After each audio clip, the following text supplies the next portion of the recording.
അപ്പോൾ നമ്മൾ ബട്ടർ ചിക്കന് വേണ്ടിയിട്ട് ഞാനിപ്പോൾ ഇവിടെ 3 ഉള്ളി എടുത്തിട്ടുണ്ട്. അതുപോലെ തന്നെ 2 തക്കാളി എടുത്തിട്ടുണ്ട്. പിന്നെ ഒരു 5-6 അല്ലി നമ്മളെ വെളുത്തുള്ളിയും പിന്നെ ചെറിയ കഷ്ണം ഇഞ്ചിയും കൂടെ. അപ്പോൾ ഞാൻ ഒന്ന് ഉള്ളി മുറിച്ചിടുകയാണ്. ഉള്ളി മുറിച്ചിട്ടതിന് ശേഷം നമുക്ക് ബാക്കിയുള്ള പരിപാടികളിലേക്ക് കിടക്കാം. അപ്പോൾ ഫസ്റ്റ് ബട്ടർ ചിക്കന് നമുക്ക് എന്താ വേണ്ടതെന്ന് വെച്ചാൽ butter masala, basic butter masala തയ്യാറാക്കണം. അതിന് വേണ്ടിയിട്ടുള്ള ഇൻഗ്രീഡിയൻസ് ആണിത്. അപ്പോൾ ഞാനിപ്പോൾ ഉള്ളി മുറിച്ചിട്ടുണ്ട്. ഇനി നമുക്ക് തക്കാളി ഒന്ന് മുറിച്ചെടുക്കാം. തക്കാളി ഒന്നും ഓവറായിട്ട് വേണ്ട. നമ്മൾ ഏകദേശം ചിക്കൻ കറിക്കൊക്കെ എടുക്കുന്ന അതേ ഒരു ക്വാണ്ടിറ്റി തന്നെയാണ്. ഞാനിപ്പോൾ 1/2 കിലോ ചിക്കനാണ് എടുത്തിരിക്കുന്നത്. അതിനുള്ള ഒരു ക്വാണ്ടിറ്റിയാണ് തക്കാളിയും അതുപോലെ തന്നെ ഇതും. നമ്മൾ ഇതിൻ്റെ അകത്തേക്ക് പച്ചമുളക് ആഡ് ചെയ്യുന്നില്ല കേട്ടോ, അത് പറയാൻ വിട്ടുപോയി. പച്ചമുളക് ആഡ് ചെയ്യുന്നില്ല. ബാക്കി വെളുത്തുള്ളി, ഇഞ്ചി, നമ്മുടെ ചിക്കൻ കറിയിൽ യൂസ് ചെയ്യുന്ന ഇൻഗ്രീഡിയൻസ് എല്ലാം നമ്മൾ യൂസ് ചെയ്യുന്നുണ്ട്. പിന്നെ നമ്മൾ വേറൊരു ഇൻഗ്രീഡിയൻറ്റ് ചുവന്ന മുളകാണ്, അത് ഞാൻ പതിയെ പറയാം. അപ്പോൾ നമുക്ക് ബട്ടർ മസാല തയ്യാറാക്കാൻ വേണ്ടിയിട്ട് 2 സ്പൂൺ ബട്ടർ നമുക്കൊരു കുക്കറിലേക്ക് ഇട്ട് കൊടുക്കാം.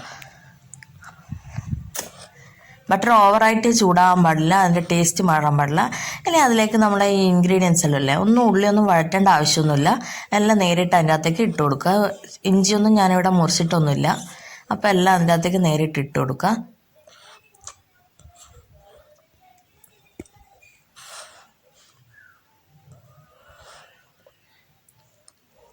ലാസ്റ്റ് തക്കാളിയും കൂടെ ഇട്ട് ഇനിയാണ് ഇതിൻ്റെ അകത്ത് മെയിനായിട്ടുള്ള ഒരു ഇൻഗ്രീഡിയൻറ്റ്, നമ്മൾ എന്താ പറയുക, വറ്റൽ മുളകില്ലേ, അത് കാശ്മീരി മുളകാണെങ്കിൽ നമ്മൾ 5-10 എടുക്കണം. പക്ഷേങ്കിൽ ഇപ്പോൾ ഞാൻ 1/2 കിലോ ചിക്കന് എനിക്ക് കാശ്മീരി മുളക് ഇല്ലാത്തതിനാൽ ഞാനിപ്പോൾ ഏകദേശം 5 നമ്മുടെ സാധാരണ ചുവന്ന മുളകാണ് എടുത്തിരിക്കുന്നത്. കാരണം കൂടുതലെടുത്താൽ എരിവ് കൂടും. നിങ്ങൾക്ക് എരിവ് കൂടുതൽ വേണമെന്നുണ്ടെങ്കിൽ കൂടുതലെടുക്കാം. ഇനി ഇത് നമുക്ക് ഒന്ന് അടച്ചിട്ട് ഒരു 5 വിസിൽ വരണം. 5 വിസിൽ വരുമ്പോഴേക്ക് ഇതൊക്കെ നന്നായിട്ട് മിക്സ് ആവും. അതിന് വേണ്ടിയിട്ടാണ് 5 വിസിൽ. ഇനിയിപ്പോൾ വിസിൽ കൂടിപ്പോയാലും കുഴപ്പമൊന്നുമില്ല. ആവശ്യത്തിന് ഉപ്പും കൂടെ ചേർത്ത് കൊടുക്കണേ. അപ്പോൾ ഇനി നമുക്കിത് ഒരു 5 വിസിൽ വരുന്നത് വരെ നമുക്ക് വെയിറ്റ് ചെയ്യാം. അതിനിടയ്ക്ക് നമുക്കൊരു പണി ചെയ്യാനുണ്ട്. എന്താ വെച്ചാൽ നമ്മൾ ചിക്കൻ മാരിനേറ്റ് ചെയ്ത് വെക്കണം. കൂടുതലായിട്ട് ഇൻഗ്രീഡിയൻസ് ഒന്നും ചേർത്ത് നമുക്ക് മാരിനേറ്റ് ചെയ്യേണ്ട ആവശ്യമില്ല. നോർമലായിട്ടുള്ള ഒരു മാരിനേഷനാണ്. അപ്പോൾ നമുക്കത് നോക്കാം. അപ്പോൾ അതിന് വേണ്ടിയിട്ട് ഞാനിപ്പോൾ ഒരു 2-2.5 ടേബിൾ സ്പൂണ് തൈര് എടുക്കുകയാണ്. അപ്പോൾ 1/2 കിലോ ചിക്കനാണ് കേട്ടോ ഞാനിപ്പോൾ ഈ ഒരു കണക്കിലെടുക്കുന്നത്. അപ്പോൾ പിന്നെ അതിലേക്ക് കുറച്ച് മഞ്ഞൾപ്പൊടി, അതുപോലെ കുറച്ച് നമ്മുടെ എന്താ പറയുക മുളക് പൊടി നമ്മുടെ ഇഷ്ടത്തിനനുസരിച്ച് കൂട്ടിയും കുറച്ചും എടുക്കാം കേട്ടോ. കാരണം എന്ന് വെച്ചാൽ എരിവ് ഓരോ ആൾക്കാർക്കും ഓരോ രീതിയിലായിരിക്കുമല്ലോ. പിന്നെ കുറച്ച് ഉപ്പും കൂടെ ചേർത്തിട്ട് അതൊന്ന് മിക്സ് ചെയ്ത് ചിക്കൻ ഒന്ന് അതിലേക്ക് ഇട്ടിട്ട് നന്നായിട്ടൊന്ന് നമ്മുടെ പെരക്കിയെടുക്കുക, മിക്സ് ചെയ്തെടുക്കുക. ഇത്രയും ഇതിന് മാരിനേഷൻ ആവശ്യമുള്ളൂ. കൂടുതൽ ഭയങ്കര മസാലകളുടെ ആവശ്യമൊന്നുമില്ല. നിങ്ങളുടെ അടുത്ത് ചിക്കൻ പൗഡർ ഉണ്ടെന്നുണ്ടെങ്കിൽ ചിക്കൻ പൗഡർ ഇടാം. എൻ്റെ അടുത്ത് ചിക്കൻ പൗഡർ ഉണ്ട് എങ്കിലും ഞാൻ ഇടുന്നില്ല. കാരണം ചിക്കൻ്റെ ഫ്ലേവർ ഉണ്ടാകുമ്പോൾ പിന്നെ നമുക്ക് ചിക്കൻ പൗഡറിൻ്റെ ആവശ്യമില്ലല്ലോ. ആവശ്യത്തിന് ചിക്കനും ഉണ്ടല്ലോ. അപ്പോൾ ഒന്ന് നന്നായിട്ട് മിക്സ് ചെയ്തെടുക്കുക. കൈ കൊണ്ട് തന്നെ മിക്സ് ചെയ്യണം കേട്ടോ. കാരണം എന്താ വെച്ചാൽ എന്താ പറയുക, ഫില്ലിങ് എല്ലായിടത്തും ഒന്ന് നന്നായി പിടിക്കണമെങ്കിൽ നമ്മൾ മീനായിക്കോട്ടെ എന്തായിക്കോട്ടെ കൈ കൊണ്ട് മിക്സ് ചെയ്യുന്നതാണ് ഏറ്റവും ബെറ്റർ. അപ്പോൾ ഇതിനി ഒരു 1/2 മണിക്കൂർ മാറ്റി വെക്കാം.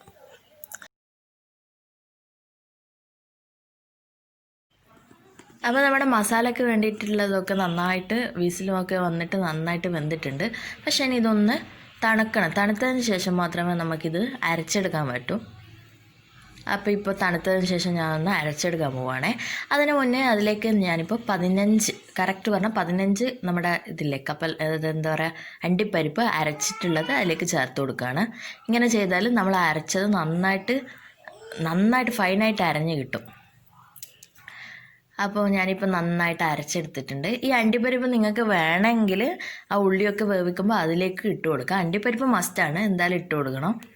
അപ്പോൾ എങ്ങനെ വേണമെങ്കിൽ അത് നിങ്ങളുടെ സൗകര്യത്തിനനുസരിച്ച് നിങ്ങൾക്ക് ചെയ്യാം. ഇപ്പോൾ ഞാൻ ഈ അരവിലേക്ക് കൂടുതൽ തിക്കല്ലേ, അപ്പോൾ അതിലേക്ക് കുറച്ചും കൂടെ മിക്സിയുടെ ജാറിലേക്ക് വെള്ളം ഒഴിച്ചിട്ട് അതൊന്ന് ഷേക്ക് ചെയ്തിട്ട് ഇതിലേക്ക് ഒഴിക്കുകയാണ്. നമ്മൾ കൂടുതൽ വെള്ളമാവാൻ പാടില്ല, എന്നാൽ ഭയങ്കര തിക്കാവാനും പാടില്ല. അപ്പോൾ ഇപ്പോൾ എനിക്ക് അരിച്ചെടുത്തിട്ട് ഇപ്പോൾ ഇങ്ങനെ ഒരു ഇതിൽ കിട്ടിയിട്ടുണ്ട്. പേസ്റ്റ് അത്ര ഇട്ടിട്ടുണ്ട്.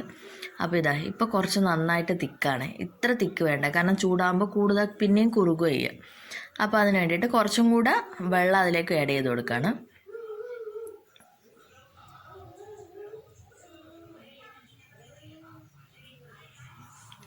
ഇത് നമ്മൾ എന്താ പറയുക വേവിക്കുമ്പോൾ വെള്ളം ആഡ് ചെയ്യാൻ ആണെങ്കിൽ നമുക്ക് ചൂടുവെള്ളം ചേർക്കാൻ പറ്റുള്ളൂ. ഇങ്ങനെയാണെങ്കിൽ നമ്മൾ ഓൾറെഡി വേവിക്കുമല്ലോ, അപ്പോൾ കുറച്ച് പച്ചവെള്ളം ചേർത്താലും കുഴപ്പമില്ല. അതിൻ്റെ പേരിലാണ് ഞാനിപ്പോൾ ആദ്യമേ വെള്ളം ചേർത്ത് ഒക്കെ റെഡിയാക്കി വെക്കുന്നത്. അപ്പോൾ ഇതവിടെ ഇരിക്കട്ടെ. ഇനി നമുക്ക് ഇതിലേക്ക് വേണ്ട നമ്മുടെ മാരിനേറ്റ് ചെയ്ത് വെച്ചിരിക്കുന്ന ചിക്കനില്ലേ, അതൊന്ന് പൊരിച്ചെടുക്കാം. പിന്നെ ചിക്കൻ ഫ്രൈ ഒന്നും പ്രത്യേകിച്ച് പറയേണ്ട ആവശ്യമൊന്നുമില്ലല്ലോ, എല്ലാവർക്കും അറിയുന്ന ഒരു കാര്യം തന്നെയാണ്.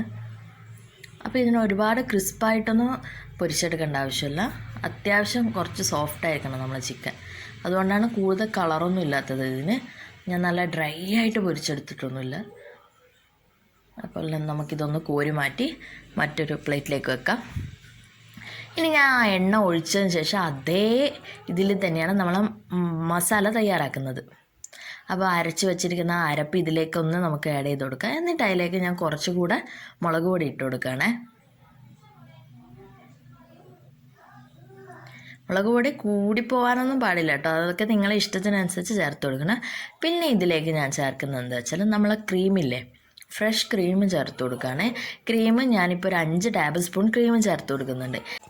ഇനി നിങ്ങളുടെ അടുത്ത് ക്രീം ഇല്ലയെന്നുണ്ടാണെങ്കിൽ നമ്മുടെ എന്താ പറയുക പാൽപ്പാടയില്ലേ, പാൽപ്പാട ഉള്ള വീടാണെങ്കിൽ പാൽപ്പാട ചേർത്ത് കൊടുത്താലും കുഴപ്പമൊന്നുമില്ല. നമ്മുടെ പാൽപ്പാട എടുത്ത് വെക്കില്ല നെയ്യ് ഉണ്ടാക്കാൻ വേണ്ടിയിട്ട്, അതെടുത്ത് ചേർത്ത് കൊടുത്താലും കുഴപ്പമൊന്നുമില്ല.